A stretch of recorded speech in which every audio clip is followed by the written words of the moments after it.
मेरी बाईं तरफ है सुमित, मेरी दाईं तरफ है अमित। जब से चुनाव की घोषणा हुई है तभी से वो राज्य हॉट हो गया।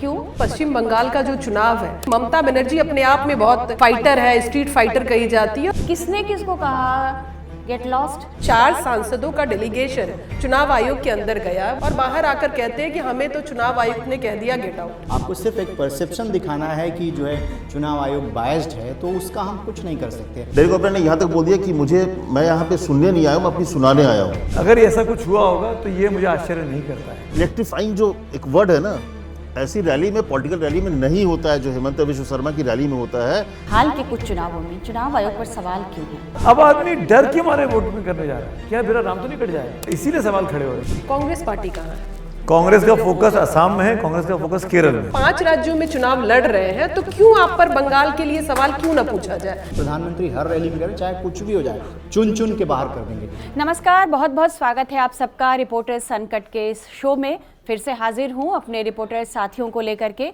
जो बताएंगे कि कौन सी खबरें इस हफ्ते सबसे ज़्यादा चर्चा में रही, किस खबर पर उसको जानने में, उसे हासिल करने में काफ़ी मशक्क़त करनी पड़ी, और कौन से ऐसे चेहरे थे जो इस बार सबसे ज़्यादा चर्चा में रहे।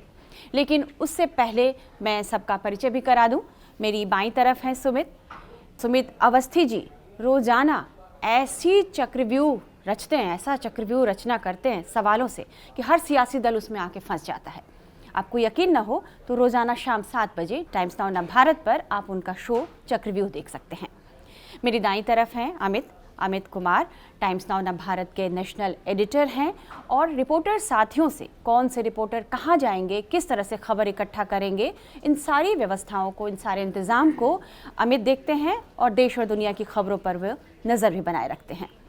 सुमित जी की बाईं तरफ है रवि। आप इनसे पहले मिल चुके हैं, मैं इनके तारीफ़ों के पुल बांधती रही हूँ हमेशा। सबसे बड़ा सियासी दल जो है देश का, बीजेपी, उसको बहुत करीब से कवर करते हैं, उस पर नज़र रखते हैं और सारी खबरें टाइम्स नाउ नवभारत पर लेकर आते हैं।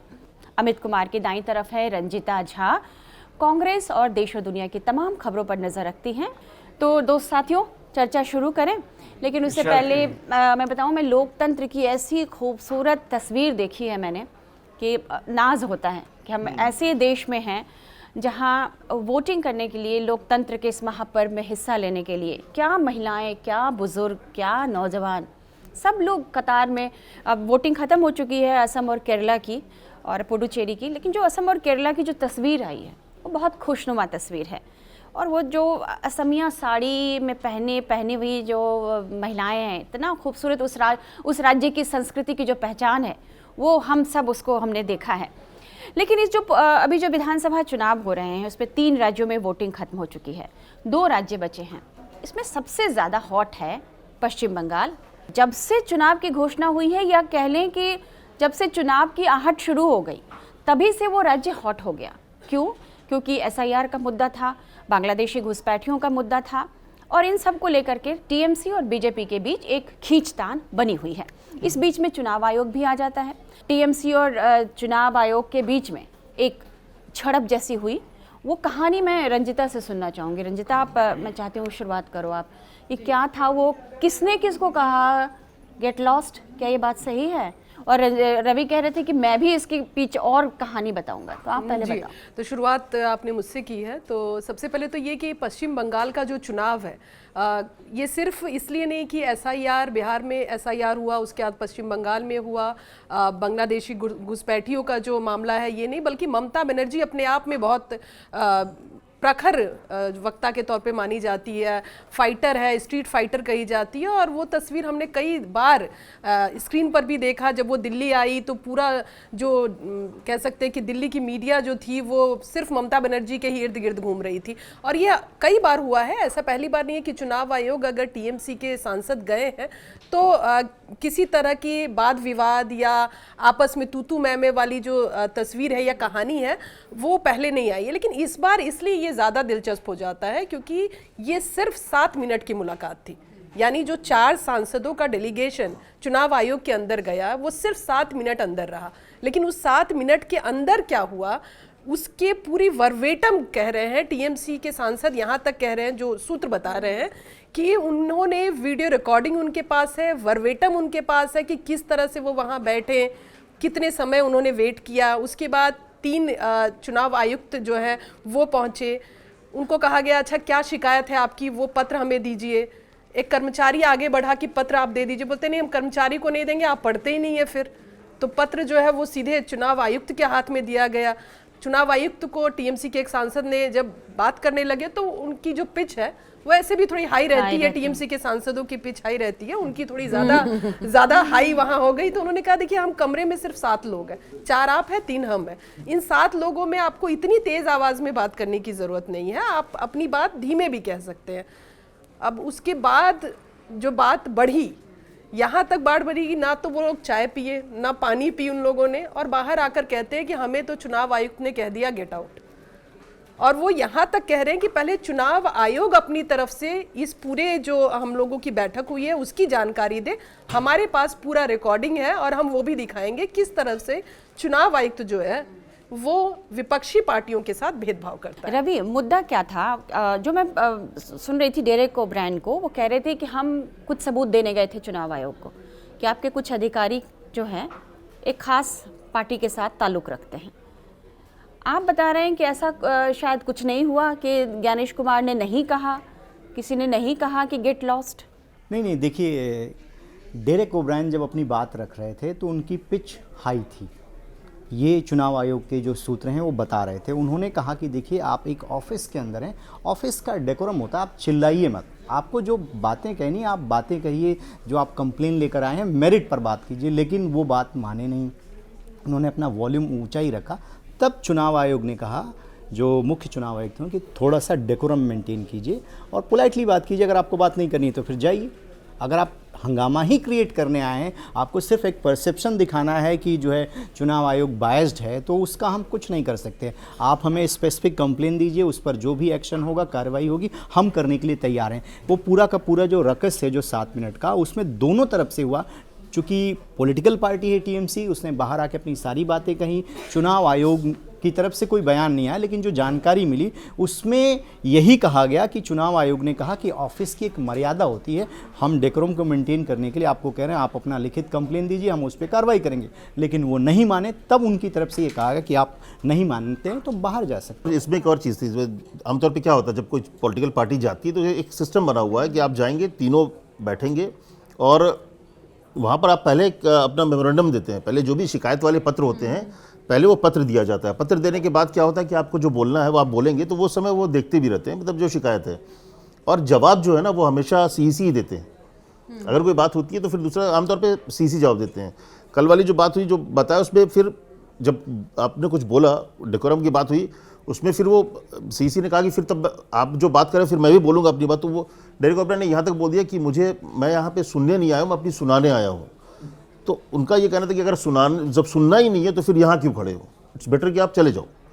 तो उसी को और जहाँ तक अंग्रेजी में गेट लॉस्ट करके नहीं वो, क्योंकि मुझे लगता है कि कोई भी सरकारी अधिकारी जो कर्मचारी होगा, ब्यूरोक्रेट होगा, ये भाषा इस्तेमाल चाहे कितनी भी किसी भी पॉलिटिकल किसी भी चला जाए, वो मुझे लगता है इस तरह की भाषा कभी आज, सुमित जी आप इतने साल से भी देख रहे हो, मुझे नहीं लगता है कि कोई, मैंने हो सकता है वहाँ पे ऊंची आवाज़ में बहस हो सकती है, बट गेट लॉस्ट बोलना मुझे अजीब से लगता है। और ये वहाँ के लोगों ने भी बताया, जो मेरे वहाँ पे जो है 1-2 लोगों से मेरी बात हुई, बोला वो बहस इसी बात को लेके हुआ, हंगामा और उसको लेके हुई, लेकिन गेट लॉस जैसा शब्द ना बोला गया है, ना इन लोग कभी बोलेंगे। तो इस बात को लेकर फिर ऑब्वियसली पॉलिटिकल गोल और स्कोर वहाँ सेटल करना था। मैं सुमित जी से ये जानना चाहती हूँ कि सुमित जी, बिहार में SIR हुआ, चाहे उसकी बात कर लें या पश्चिम बंगाल में देख लें, चुनाव आयोग को लेकर एक सवाल टीएमसी हमेशा उठाती रही है ना। उस समय आरजेडी ने भी उठाया। तो ये चुनाव आयोग क्यों इस चुनाव में, कुछ हाल के कुछ चुनावों में चुनाव आयोग पर सवाल क्यों हैं? देखिए, चुनाव आयोग पर सवाल होने नहीं चाहिए। चुनाव आयोग एक संवैधानिक प्रक्रिया को पूरा कर रहा है और इलेक्टोरल रूल्स में चेंजेस, एडिशन, सब्सट्रैक्शन समय समय पर होना भी चाहिए। ये इतना समय नहीं होना चाहिए कि आप 2003 के बाद आप 2026 में करें। 23 साल क्यों लगे? बीच के 6 चुनाव क्यों ऐसे निकल गए? ये भी सवाल खड़े होते हैं। तो अगर ये प्रोसेस क्यों नहीं हर 5 साल में, हर 4 साल में हो सकता है? खैर, उस पर नहीं जाते हैं। मैं दो चीज़ बोलना चाहता हूँ इन सब की। मेरी ना डेरेक ओब्रायन से बात हुई, ना मेरी ज्ञानेश कुमार जी से बात हुई, पर मैं दोनों व्यक्तियों को जानता हूँ निजी तौर पे बातचीत के दौरान कि दोनों एग्रेसिव टोन में बातचीत करते हैं। दोनों की भाव भंगिमाएँ काफ़ी वोकल होती हैं, काफ़ी फिल्मी होती हैं, हाथ हिला हिला के और मुंह बना बना के बात करते हैं। दोनों का स्टाइल ये है। तो अगर ऐसा कुछ हुआ होगा तो ये मुझे आश्चर्य नहीं करता है। शब्द क्या इस्तेमाल किए गए होंगे प्रतिभा, मुझे नहीं पता वहाँ क्या किस तरह की भाषा का इस्तेमाल होगा, लेकिन भाव भंगिमाएँ ऐसी हो सकती हैं जो एक दूसरे को परेशान कर सकती हैं, क्योंकि दोनों एक पिच पर खेलने वाले खिलाड़ी हैं, एक अंदाज में बात करने वाले लोग हैं। ये मैं अपनी पर्सनल बातचीत में दोनों व्यक्तियों से मिला हुआ हूँ, उस बेसिस पर मैं ये कह रहा हूँ। अंदर क्या हुआ था मुझे नहीं पता। ऑब्वियस हम लोग वहाँ नहीं थे। हाँ, वहाँ नहीं थे। SIR के प्रोसेस को लेके जो सबसे बड़ी दिक्कत है, जो शिकायत रही, जो बिहार में भी रही, क्योंकि आपने बिहार का एग्जाम्पल लिया, वही शिकायत यहाँ पर भी है कि चुनाव के ठीक पहले क्यों हो रहा है। अब आज देखिए, आज हम ये प्रोग्राम रिकॉर्ड जब कर रहे हैं, अभी तक इलेक्टोरल रोल्स डिसाइड नहीं है। 23 तारीख को वोट पड़ना है। 23 तारीख के फर्स्ट फेज की पोलिंग के लिए आपने इलेक्टोरल रोल्स को फ्रीज कर दिया है कि अब इसमें और कुछ चेंज नहीं होगा। पर जो अपील्स में गए हुए हैं, जिनके नाम डिलीशन में चले गए हैं, जो अपील में गए हुए हैं, जो जुडिशियल ऑफिसर्स नियुक्त किए गए हैं लाके, वो जब किसी की अपील को मान लेंगे तो उनका नाम ऐड हो सकता है, बस उन्हीं का जो अपील में चले गए हैं। जैसे आप अचानक चले जाएंगे मेरा नाम ऐड करना, तो नहीं हो सकता, क्योंकि आपने अपील क्यों नहीं कर रखी है। तो ये मतलब अपने आप में आश्चर्य करने वाली बात है कि जब 15 दिन के बाद वोट पड़ना है तो मुझे पता ही नहीं है कि मैं वोट डाल पाऊंगा या नहीं डाल पाऊंगा। नहीं, मुझे लगता है इसीलिए शायद जो फ्रीज किया गया है ना कि एक डेट, क्योंकि शायद इसलिए किया गया कि 23 को जब अगर वोट होना है तो हम लोग अपील कब तक लेंगे, कि ये बात जो पिछले बार भी हम लोग अपील दे चुके हैं। अब तो अपील पे निर्णय तो वही निर्णय तो मुझे लगता है शायद इसीलिए वेट जो 27 लाख निर्णय आने बाकी हैं। उतने तो होंगे नहीं, मुझे डाउट लग रहा है कि इतना कर पाएंगे, क्योंकि जिस तरह से अभी पिछले कुछ दिनों मालदा में भी हुआ, जो भी चीजें हुई, चल रहा है कि करीब 90 लाख 91 लाख। मुझे लग रहा है कि बहुत सारे लोगों को मौका नहीं मिलने जा रहा है, क्योंकि समय बहुत कम है। बंगाल में घुसपैठिया एक बड़ा मुद्दा रहा है, आज से नहीं रहा, सालों से रहा है। और ये CEC को पता होगा, ऐसा होगा कि आज ही पता लगा कि वहाँ घुसपैठिया मुद्दा है। चुनाव के इस वक्त तक 10 अप्रैल तक 9 अप्रैल तक अगर आप वोटर गिन ही रहे हैं तो आप 6 महीने पहले करा लेते, आप 1 साल पहले करा लेते, या ये भी 1 महीना निकल जान देते। ये भी तो सवाल, इसीलिए सवाल खड़े हो रहे हैं। यही बात बिहार में खड़ी हुई कि वहाँ पर भी बॉर्डरिंग इलाका है, यही बात बंगाल में भी हुई कि बांग्लादेश से लोग आ रहे हैं, बॉर्डरिंग इलाका है।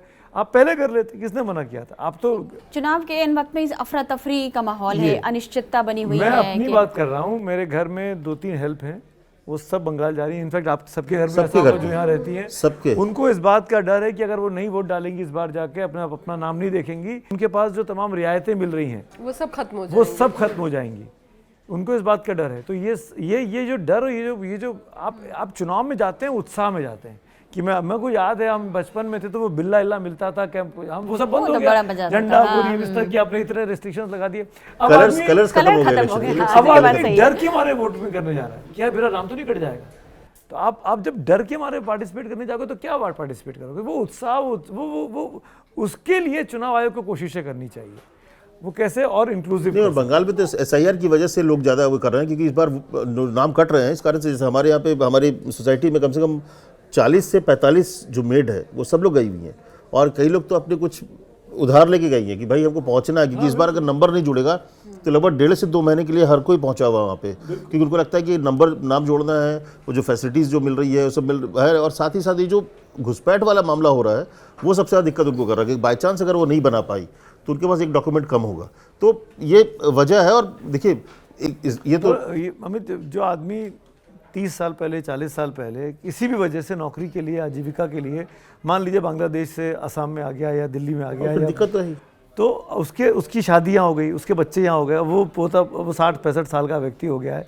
अब वो अचानक से उसको बोलो कि आप वोट नहीं, पिछले 4 बार से वोट डालता आ रहा है, इस बार आप वोट नहीं डाल सकते। नहीं मालूम है कि ऐसे तमाम इंटरेस्टिंग चीज़ दिखी थी। मुझे लगता है रविकांत भी देखा होगा कि चलिए बुजुर्ग वाले तो मान लिए कि डॉक्यूमेंटेशन नहीं है, जो यंग लड़के जो दिख रहे हैं ना, जो उनके तो बन चुके हैं। नहीं, ये दिक्कत नहीं, सिर्फ इसकी बात नहीं हो रही, ये जो फंस रहे हैं उसमें कई बार ऐसा हो रहा है ना कि जिसके पास कोई सर्टिफिकेट नहीं है। अरे भाई, अगर आप 35 साल के हैं तो भाई स्कूलिंग किए होंगे, कहीं कॉलेज पढ़ाई किए होंगे, कुछ तो सर्टिफिकेट होगा आपके पास। वो लोग ज़्यादा फंस रहे हैं इस बार। जो अगर कट रहे हैं ना, जो 70 साल से है ना, उनके पास दिक्कत नहीं हो रही है, डॉक्यूमेंटेशन हो जा रहा है। प्रॉब्लम हो रही है जो नया बांग्लादेश से या जो घुसपैठ जिसको आप इशू बोल रहे हैं, वो लोग जब घुस रहे हैं उनके पास डॉक्यूमेंटेशन नहीं हो रहा है। बिहार में अभिषेक गया था, उसने भी जाके देखा कि भाई है ही नहीं उसके पास, क्यों? उसकी उम्र 32 साल है। तो मैंने कॉलेज कहाँ से पढ़ा, यहाँ से पढ़ा, वो यहाँ पे नहीं है, मेरा छूट गया, मैं यहाँ पे था, वहाँ से आया। तो ये सब भी चीज़ें बहुत हो रही है। खैर ये प्रोसेस पे सवाल जो है और उसको जो क्लैरिटी वो सीईसी को देना है, लेकिन मुझे लग रहा है कि सीईसी और जो बंगाल टीएमसी, ये बड़ा इंटरेस्टिंग चीज़ें चल रही है और मुझे लगता है चुनाव जैसे जैसे आगे बढ़ेगा इन दोनों के बीच का क्लैश भी और तेज होगी, इस तरह से गेट लॉस्ट और वो तो डू एंड डाई सिचुएशन हो गई है। जब हम आज बात कर रहे हैं तो अब तो अमित शाह भी सेशंड हो गए हैं, अगले 15 दिन तक वो बंगाल में रहने वाले हैं, तब तो और दिलचस्प होने वाली चुनावी लड़ाई। और मुझे लगता है इस बार जो है ना बीजेपी को भी लग रहा है और सबको लग रहा है कि ये भी बड़ी अपबीट है इस बार। नहीं, क्योंकि इस बार का चुनाव जो है अगर डाई तो नहीं है, डू है। नहीं, डाई का चुनाव में कोई डाई नहीं होता, राजनीति में कोई डाई नहीं होता। कांग्रेस डाई होती हुई दिख रही है, वो तो खत्म, वो तो ऑलरेडी बंगाल में जो स्थिति है, जैसा आपने कहा कि अमित शाह जी वहां स्टैंडर्ड हो रहा है, कांग्रेस पार्टी कहाँ है? कांग्रेस पार्टी इस बार ये कहती हुई नजर आ रही थी, एक तो पहले उन्होंने ये डिक्लेयर किया, फोकस असम में है, कांग्रेस का फोकस केरल में है। कांग्रेस बंगाल में लड़के करेगी क्या? नहीं, बात ये है कि अगर आपका कांग्रेस फोकस बंगाल में लड़के आप ममता बनर्जी को कमजोर करोगे ना। आप मेरी इस बात को समझिए ना, पहले आप बोलिए। आप इंडिया ब्लॉक का हिस्सा हैं, आप बीजेपी को दिल्ली में घेर रहे हैं। ममता बनर्जी राहुल गांधी की सबसे बड़ी डेडलॉक, बैरिकेड कह लीजिए या ब्लॉकेट कह लीजिए, इंडिया ब्लॉक के अंदर है उनकी पॉपुलैरिटी पर। अगर कांग्रेस पार्टी वहां जाके चुनाव लड़ती है ममता बनर्जी को हराने के लिए, तो आप किसकी मदद कर रहे हैं? ये लॉजिक है। लेकिन और हमेशा ममता यही फिर इंडिया उसको कभी नहीं गठबंधन भूलेंगी। प्रतिभा जी, यही इंडिया गठबंधन बार बार ये कहती है कि इंडिया गठबंधन जो अलायंस है वो केंद्र की राजनीति के लिए, राज्यों की राजनीति के लिए नहीं है। तो मेरा क्षेत्रीय सवाल दलों ये को आगे है, आना चाहिए मेरा वहाँ ये पर। सवाल है कि जब आप 5 राज्यों में चुनाव लड़ रहे हैं तो क्यों आप पर बंगाल के लिए सवाल क्यों ना पूछा जाए? लोकसभा चुनाव में सिर्फ एक रैली राहुल गांधी ने की थी पश्चिम बंगाल में। अब तक जो रोज हमारे पास एक फर्रा आ जाता है कि कौन नेता कितने बजे कहाँ, राहुल गांधी और प्रियंका गांधी, राहुल गांधी ने 4 रैलियां, राहुल गांधी और प्रियंका गांधी दोनों मिलकर के केरल में 4 रैलियां की है। राहुल गांधी और प्रियंका गांधी दोनों ने असम में 3 रैलियां की है।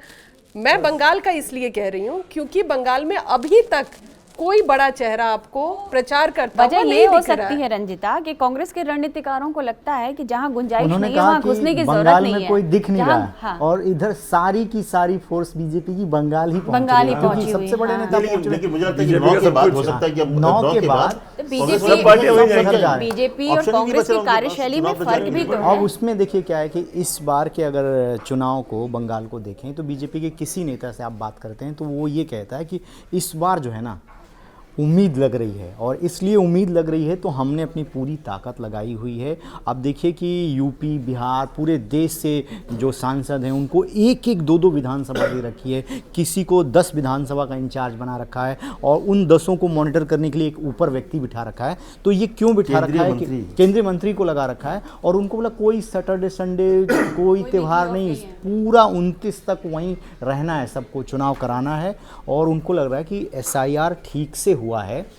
जो वोट परसेंट का जो डिफरेंस था पिछली बार, जो टीएमसी जितने लाख वोट ज़्यादा पाई थी, अगर SIR में उतने वोट फाइनल लिस्ट आती है, अगर कट जाते हैं तब तो हम बराबर की लड़ाई में है ना। अगर इस बार बराबर की लड़ाई में अगर हमने मेहनत कर दिया और ममता जी अगर हारती हैं तो ये बहुत बड़ी उपलब्धि है। SIR में वोट कट रहे हैं वो सारे एंटी बीजेपी वोट कट रहे हैं। नहीं, उनको तो लगता है कि जो बचे रह जाएंगे। SIR में जो वोट कर रहे हैं वो ज्यादातर TMC सपोर्टर है, इलीगल है। इंटरप्रिटेशन ये निकल रहा है कि जो बीजेपी का विरोधी था उसका वोट कट गया SIR। नहीं, विरोधी यही तो TMC कह रही है। नहीं, उसमें ये कह रहे हैं कि जो वोट कट रहा है, जो साबित नहीं कर पा रहा, जो है ही नहीं, उसके वोट कट रहे हैं। जो साबित कर पा रहा है कि हम बांग्लादेश किसकी ज्यादा है रवि? उसमें संख्या किसकी ज्यादा है? TMC समर्थकों की ज्यादा है। नहीं, उसमें TMC समर्थक चुनाव आयोग नहीं देख रहा है, वो ये देख रहा है कि आपके पास डॉक्यूमेंट्स है या नहीं है। और यही सवाल वो तो बीजेपी के लोगों के भी करते हैं। इस तरह से भी देख सकते हैं यूपी में तो बीजेपी के समर्थित लोगों के भी वोट कट गए। यहाँ के विधायक शहरी क्षेत्रों में, शहरी क्षेत्रों से पूछे, बोले हमारे लोगों को 4 बार डेडलाइन उड़ानी पड़ी यूपी में। शहरी क्षेत्रों में ज्यादा वोट कटे। बोलना पड़ा मंच से कि भाई अपन चुनाव हार जाएंगे, शादी वादी छोड़िए और योगी जी परेशान हो गए। बंगाल की जो स्थिति है SIR में ऐसा नहीं है कि उन्हीं के कटे। आपने से बोला कि वो यहाँ के कम हो गए, वो डिफरेंस था वो पूरे हो जाएंगे। मैं वो ये कह रहा था कि इतना वोट कम था टीएमसी जितना वोट पाई थी, बीजेपी इतने लाख वोट कम पाई थी। तो वो एक कंपैरिजन कर रहे हैं कि जो ये एसआईआर में इतने फालतू वोट कटेंगे या कटने वाले हैं, अभी फाइनल लिस्ट आएगी तो वो कौन से हैं। ये घुसपैठी हैं और बंगाल में सबसे बड़ा मुद्दा बना रही है, क्योंकि गृहमंत्री हर रैली में, प्रधानमंत्री हर रैली में कह रहे हैं चाहे कुछ भी हो जाए चुन चुन के बाहर कर देंगे। तो अपने कार्डर को ही का मुद्दा मैसेज अमित बाहर वाले असम में भी है, इस चुनाव में रहा। लेकिन मैं ये जानना चाह रही हूँ कि रंजिता कई बार असम से होके आई हैं, आप हमेशा उनको असम भेज देते हैं। अब ये बताइए कि असम चुनाव व्यक्तिगत क्यों लग रहा था मुझे, या मुझे ही लग रहा है या आप सबको लग रहा है कि ये कर देंगे तो वो कर देंगे? ये सब जो इस तरह की जो बयानबाजी जो हुई है लास्ट के 2 दिन में हुआ। हाँ, वो नहीं, ये शुरुआत से अगर देखिए तो गौरव गोगोई को लेकर के पर्सनल अटैक सबसे को पहले लेकर जो है के वो अटैक बीजेपी हुआ की तरफ से और किया फिर गया, कांग्रेस तो की शुरू तरफ से से ही रहा है। असम में लेकिन हेमंत उसमें बिश्व शर्मा की इंटरेस्टिंग ये था कि जैसे जब हेमंत ने जब प्रेस कॉन्फ्रेंस किया था उस समय जब उनकी पत्नी को मैं वहाँ पे था और पूरी चीज़ों को लेकर कहाँ पर फंडिंग हुई, कहाँ से उनके बच्चों का कहाँ पर नेशनलिटी है, कहाँ पर पासपोर्ट है, कहाँ की सब कुछ के साथ दिखाया उन्होंने।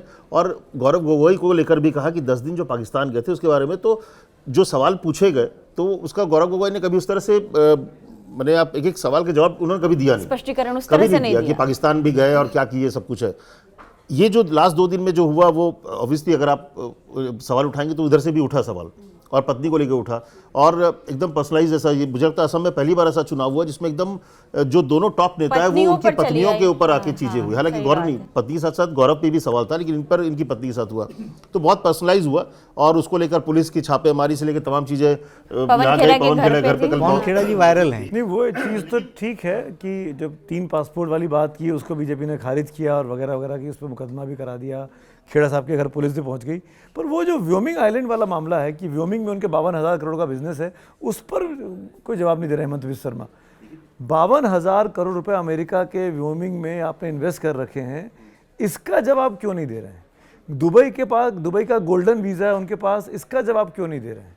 मैंने माना कि मिस्र का या बरबुडा का या कहीं का पासपोर्ट आपका फर्जी हो सकता है और वो जो उन्होंने दिखाया करके कि कट पेस्ट कर दिया और एआई ने बना दिया वगैरह वगैरह, वो तो जवाब नहीं आए। ये सुमित जी देखिए, इसमें एक चीज़ मैं कहना चाहूँगी, क्योंकि जो पर्सनल जो बात अमित जी कह रहे हैं कि शुरुआत से ये पर्सनल रहा, क्योंकि नेता आपस में जो टॉप नेता थे, एक तरफ जो गोगोई कह रहे हैं कि भाषा का इस्तेमाल इसलिए पर्सनल हो गया ना, हाँ वो पर्सनल हो गया। लेकिन कांग्रेस ये नहीं चाहती थी। आप देखिए जिस समय ये प्रेस कॉन्फ्रेंस पवन खेड़ा ने गुवाहाटी में किया था, वहाँ गौरव गोगोई भी मौजूद थे। उन्होंने उस पासपोर्ट वाली बात पर एक बार भी कुछ नहीं कहा, क्योंकि कांग्रेस पार्टी ये चाह रही थी कि वहाँ चुनाव पर्सनल अटैक से ज्यादा भ्रष्टाचार से जुड़े हुए मामले पर हो।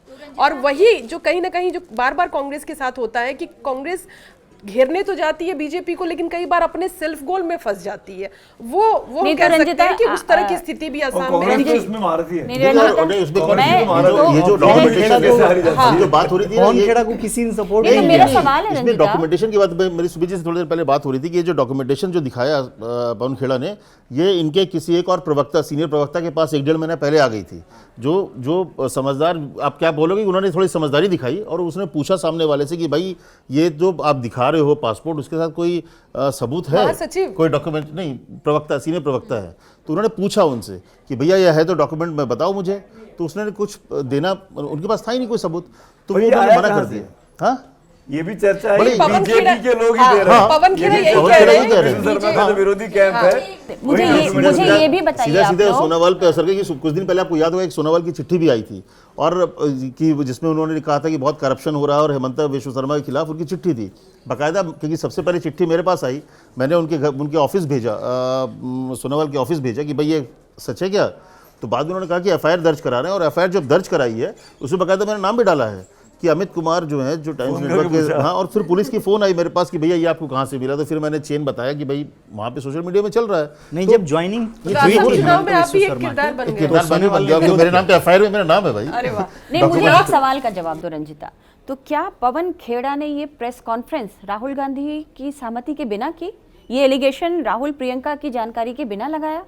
देखिए, पवन खेड़ा जो है वो कांग्रेस के कम्युनिकेशन विभाग के चेयरमैन है। उनके ऊपर है जयराम रमेश जो जनरल सेक्रेटरी हैं कम्युनिकेशन के। ये नहीं हो सकता है कि आप कांग्रेस के डायस से बैठकर एक जगह से नहीं बल्कि 2-2 जगह से, गुवाहाटी में आप प्रेस कॉन्फ्रेंस कर रहे हैं, आप दिल्ली में प्रेस कॉन्फ्रेंस कर रहे हैं और लीडरशिप को जानकारी ही नहीं है इस बात की। मतलब मुझे नहीं इतने लगता कि बड़े इतना ज्यादा allegation पर कम्युनिकेशन गैप जो है वही वो वही कांग्रेस के सवाल है अंदर कि होगा। आप इतना बड़ा एलिगेशन लगा रहे हैं और क्या कांग्रेस की टॉप लीडरशिप से आपने इसकी मंजूरी ली या उस पर कोई चर्चा की? लेकिन सवाल ये है कि देखिए पवन खेड़ा के पीछे असम पुलिस पहली बार नहीं पहुंची है। 2023 का वाकया आपको याद होगा जब कांग्रेस का अधिवेशन था और पवन खेड़ा को पकड़ने के लिए असम की पुलिस आई थी और जितने भी नेता उस समय फ्लाइट में थे सब नीचे एयरपोर्ट में बैठ गए और वहां प्रोटेस्ट हुआ और वहां एंटीसेप्टरी बेल अशोक गहलोत मिला भी थे उस और समय। सभी नेता पवन खेड़ा के साथ खड़े नजर आ रहे थे। क्यों इस बार हेमंता ऐसा बिस्वा हुआ? शर्मा साहब की जो पुलिस है वो आसाम का क्राइम कितना रोक पा रही मुझे नहीं पता, लेकिन दुनिया भर में देश भर में जो हो रहा है समय रहने पे जो मामला हुआ हाँ, तो उसमें उस पर वो भी FIR FIR करने कर दी। पहुंच जाती कुणाल है। कामरा कुछ बोलता है मुंबई में उस पर FIR कर देते हैं। आसाम को लेके वो क्या कर रहे हैं मुझे नहीं पता। मुझे लगता है कि पवन खेड़ा को तो वही तो पवन खेड़ा कह को रहे हैं सपने में भी आसाम का नाम नहीं लेते। पवन खेड़ा मुसलमान वही की कह रहे हैं अद्भुत आती कि दो पेन ड्राइव कह रहे हैं कि पुलिस लेके गई है, तो वो लेकर आई थी या लेकर गई है, इस पे भी सवाल है कि कहीं वो खुद ही तो प्लांट करने नहीं आई थी। नहीं तो तो अब ये तो जांच का आसाम में विषय- कांग्रेस के साथ दिक्कत भी है ना। देखिए वो तो हेमंत बिस्वा शर्मा खुल के बोलते हैं कि ये जो अभी सांसद ज्वाइन किया जिसको टिकट दिया बुर्दुलई, हाँ, कहीं इनको नहीं पता था ये हमारा दोस्त था। हमारा दोस्त तो बहुत पुराना है, कांग्रेस में मैं 20 साल रहा हूँ, मेरे सारे दोस्त हैं, उसमें तो 30 टिकट मैं ही दूंगा। तो भाई कांग्रेस को भी तो पता करना चाहिए कि कौन अपना है कौन पराया है। तो मैं 4-5 दिन था असम में और अपर असम में मैं 4-5 रैलियों में भी गया। वहाँ पे कांग्रेस पार्टी जिस तरीके से कैंपेन कर रही है, देखिए आप भ्रष्टाचार की आरोप राहुल गांधी लगा रहे हैं, उस एक आरोप को छोड़ दिया जाए तो लोकल इशू क्रिएट करने में आसाम में वो विफल रहे हैं। लीडरशिप के मामले में देखें, चाहे करप्शन हो, फेस इस्टेब्लिश कर दिया उन्होंने अपना। उनके बगल में जब गौरव गोगोई को दिया, उनसे भी लोग बहुत नाराज़ हैं कि वो मिलते नहीं हैं लोगों से, उतना पर्सनल टच नहीं। लेकिन हेमंता का जो है ना वो पर्सनल टच आप रैलियों में देखिए, जा रहे हैं काफी, लोगों हाँ, से गले मिल मिल रहे हैं, रहे किसी को गमछा पहना दिए, तो वो कनेक्ट डांस वांस जो नाच करते रहे हैं, हैं, बहुत डांस अच्छा कर रहे हैं। सबसे हाँ, अच्छी चीज वो क्या, अच्छा कोई लगता उठा के है। बॉटल फेंक रहा है तो वो खोल के पी रहे हैं, कोई कोका कोला फेंक रहा है। और सबसे बड़ी, मैं तो देखा हूँ कि एक जगह कम से कम जब नॉमिनेशन का वक्त था, वो कई महिलाएं वहाँ से आई लव यू मामा, तो आई लव यू और फ्लाइंग किस कर रहे हैं। आप सोचिए क्या कनेक्ट है, मतलब मामी sorry भी बोल रहे हैं। उसको उस तरह से मत ये करिए। लेकिन उनका कनेक्ट इस तरह का है कि मैं 2024 का ये जो आप डांस देख रहे हैं ना, ये जो मोदी सरकार, यही सेम थीम था उस समय भी। रवि एक तो उस वाले गाने पे मैं पूरे रैली में गया था। इलेक्ट्रीफाइंग जो एक वर्ड है ना, ऐसी रैली में, पॉलिटिकल रैली में नहीं होता है जो हेमंत बिस्वा शर्मा की रैली में होता है, कि वो डांस भी कर रहे हैं, लोग को फिर जो डी बनता है सिक्योरिटी के लिए उससे बुला लेते हैं, आओ अंदर आओ, और सामने सब लोग डांस कर रहे हैं और वो गाने पे खुद डांस कर रहे हैं, महिलाएं डांस। तो ये उनका मुझे लगता है कि 10 मिनट खड़ा होकर हो गया कैंपेन। बिहू डांस का 1-2 स्टेप हाँ, करते रहते हैं वो मंच बस पर करते आकर। हैं। तो वो पूरा चुनाव कैंपेन। लेकिन एक चीज़ है, उन्होंने से जब मैं पिछली बार मिला था तो उन्होंने एक चीज़ कहा था कि चुनाव में सब कुछ, मैं बोला आप तो जीत रहे हैं फिर इतना मेहनत क्यों। बोला आप कितना बड़ा भी चेहरा बन जाओ, अगर बेसिक चीज़ को नहीं करोगे ना तो गड़बड़ होती है। और मुझे लगता है शायद 2024 के चुनाव नतीजों को मानकर वो चले कि उन्होंने कहा कि चेहरा आप कितना बड़ा हो जाओ, अगर आप लोकल इश्यूज़, अगर आम आदमी के मुद्दों को नहीं छुओगे ना तो चुनाव हार सकते हो। इसलिए सुमित जी को देख लो ना, इतने बड़े एंकर हैं लेकिन फिर भी रिपोर्टिंग करते हैं, जनता अगर के जमीन लोगों की की बात सब- करते सच्चाई हैं। संगठन से जुड़े हुए हैं। ये जो डांस कर रहे हैं ना, इसकी बहुत बड़ी वजह जो मुझे लगती है वो जुबिन गर्ग का मामला भी है। जो यूथ है उस जुबिन गर्ग वाले इशू पर बिल्कुल, बीजेपी वो से एक दूर ना मुद्दा चला है। जाए, उनको अपने साथ बना रख रही है। देखिए, आप जुबिन नॉर्थ गर्ग ईस्ट मुद्दा के- है। नॉर्थ ईस्ट के लोगों को अगर आप देखेंगे ना तो म्यूजिक के और स्पोर्ट्स के बहुत बड़े लवर्स हैं। फुटबॉल उनकी रग रग में बसा हुआ है, म्यूजिक उनको पसंद है, बैंड बजाते हैं, गिटार बजाते हैं। आप दिल्ली में देखिए, दिल्ली यूनिवर्सिटी में चले जाइए, किसी भी कॉलेज में चले जाइए, अधिकतर नॉर्थ ईस्ट के लोगों में कल्चरल इवेंट्स उनके छाए रहते हैं कल्चरल इवेंट्स में। तो ऐसे में उस कल्चर के साथ जोड़ के रखना, यूथ को अपने साथ बना के रखना, क्योंकि प्रियंका गांधी, मल्लिकार्जुन खड़गे, राहुल गांधी हर रैली में बोल रहे हैं कि जुबिन गर्ग वाले मामले में जांच कराएंगे, उसकी हत्या की गई थी वगैरह वगैरह वगैरह, वो उन्होंने इशू बना रखा है। तो उसको बैलेंस आउट करने के लिए बहुत जरूरी था कि यूथ को अपने साथ कनेक्टेड रखें। नहीं, लेकिन मैं इससे सहमत नहीं हूँ सुमित जी। देखिएगा कि मैं बोला आप हो क्या, मैं तो यहाँ बैठ के बोल रहा हूँ, मैं you might be 2024 right। की रैली भी देखा हूँ।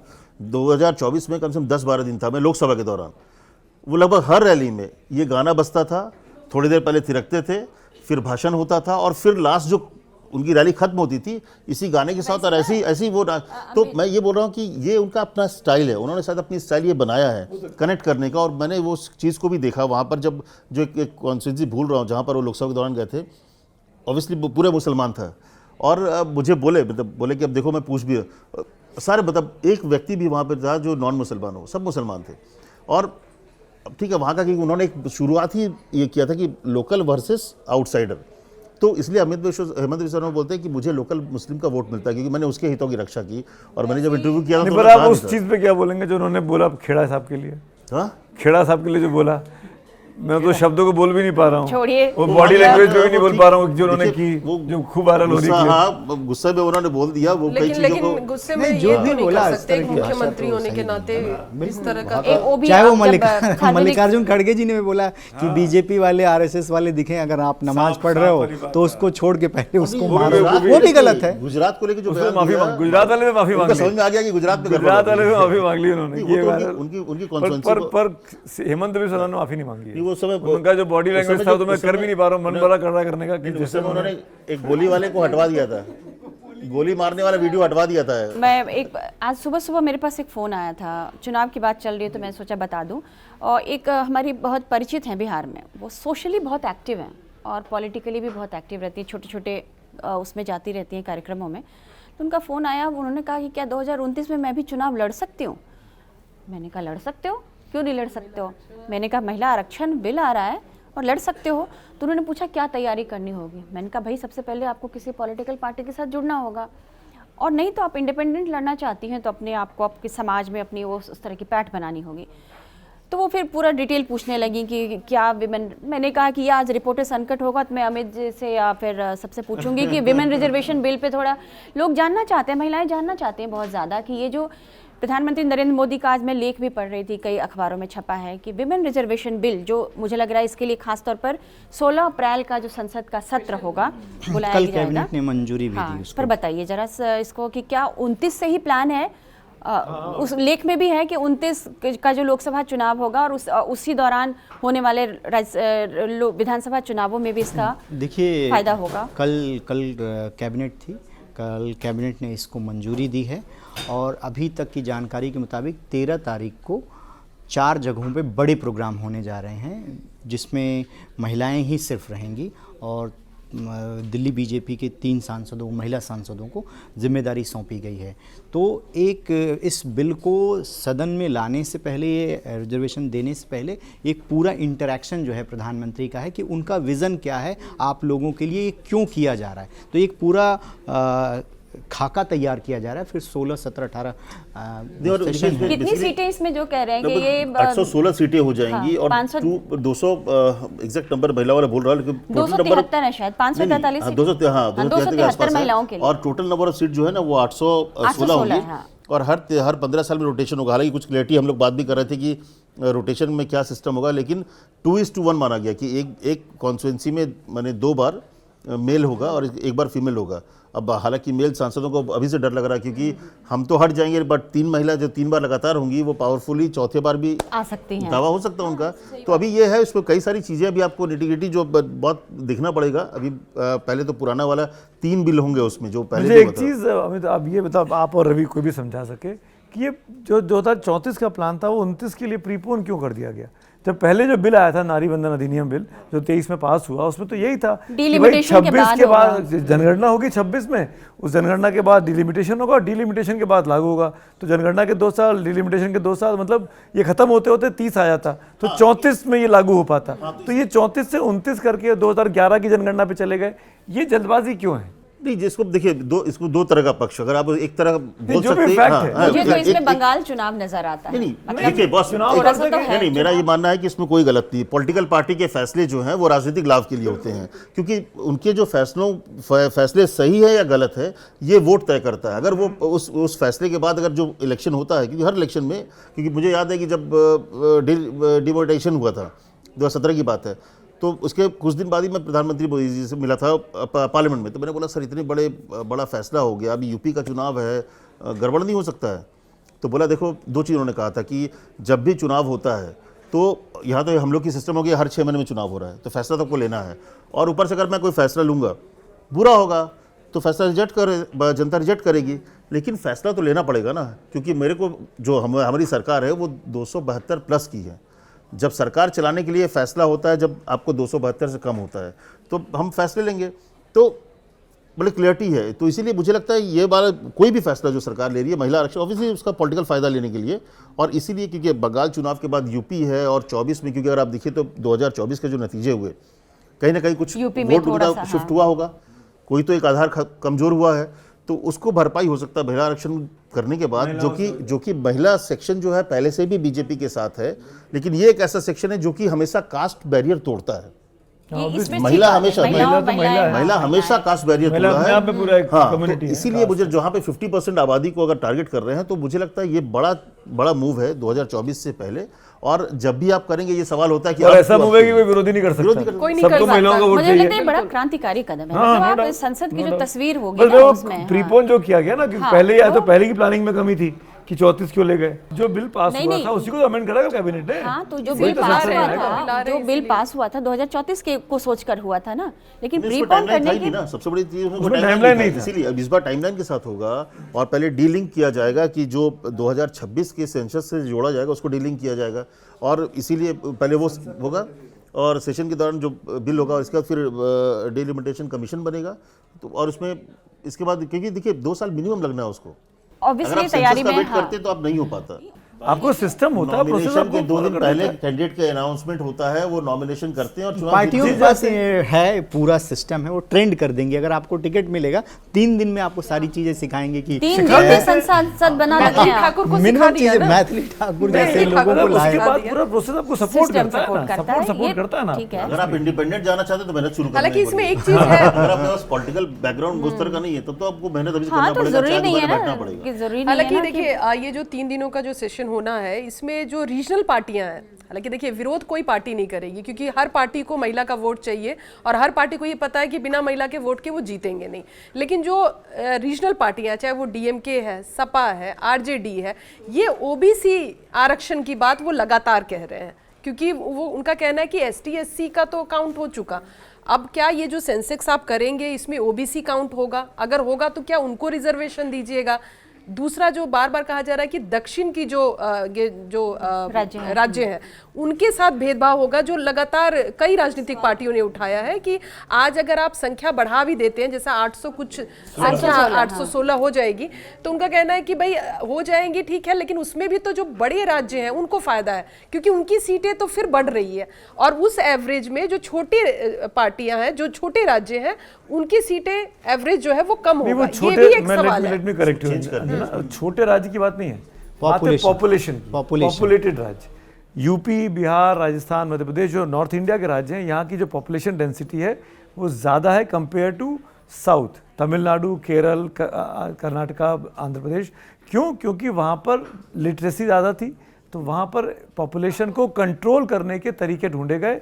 तो जो पॉपुलेशन की ग्रोथ है वो नॉर्थ में ज़्यादा दिखाई देती है कंपेयर टू साउथ। तो साउथ को डर इस बात का है कि ऐसा ना हो कि पॉपुलेशन की वजह से यहाँ की सीटें बढ़ जाए और उनकी सीटों का प्रोपोर्शन वो ना बढ़े। पता लगा वही एंड रिजल्ट वही है, पर रीजन पॉपुलेशन है, रीजन छोटा बड़ा राज्य नहीं है। इसीलिए 2011 के सेंसस को लिया। मनिकम टैगोर भी यही बात कह रहे थे, जैसा आपने आर्टिकल का जिक्र किया, एक मनीष तिवारी ने एक आर्टिकल लिखा है जिसमें वो कह रहे कि 816 अगर संसद में सांसद बैठने लगे तो एवरेज अगर माने तो फिर आप 1 साल में या 5 साल में तो आप 1-2 बार ही आप सांसद को सुन पाइएगा। ये तो चाइनीज पार्लियामेंट बन जाएगा कि एक बोल रहा है बाकी ठप्पा लगा रहा है।